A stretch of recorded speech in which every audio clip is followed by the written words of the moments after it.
ইরানে অর্থনৈতিক সংকটের জেরে দেশ জুড়ে ছড়িয়ে পড়েছে রক্তক্ষয়ী বিক্ষোভ।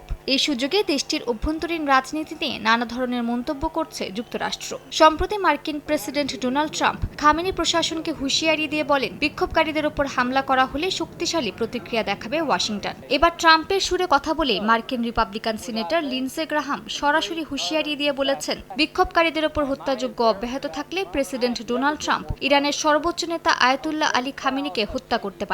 ফক্স নিউজকে দেয়া সাক্ষাৎকারে গ্রাহাম বলেন, ইরানে পরিবর্তন আসছে এবং এই আন্দোলন মধ্যপ্রাচ্যের ইতিহাসে বড় মোড় নিতে পারে।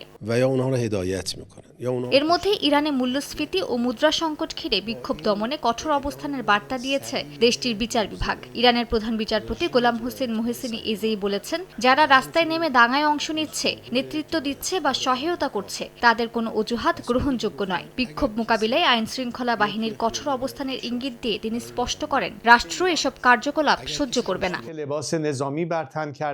অন্যদিকে ইরানের ক্ষমতাচ্যুত শাহের পুত্র রেজা পাহলেভি বুধবার এক ভিডিও বার্তায় দেশটির সশস্ত্র ও নিরাপত্তা বাহিনীকে জনগণের পক্ষে অবস্থান নেওয়ার আহ্বান জানান। এ সময় তিনি আরও জোরালো আন্দোলনের ডাক দেন।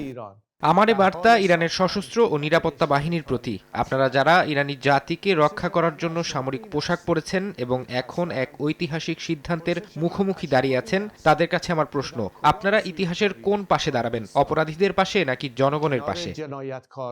ইরান জুড়ে চলমান বিক্ষোভের মধ্যে প্রেসিডেন্ট মাসুদ পেজিশকিয়ান নিরাপত্তা বাহিনীকে আন্দোলনকারীদের বিরুদ্ধে দমনমূলক ব্যবস্থা না নেওয়ার নির্দেশ দিয়েছেন। জানান, শান্তিপূর্ণ বিক্ষোভকারী আর সশস্ত্র দাঙ্গাবাজদের মধ্যে পার্থক্য করতে হবে।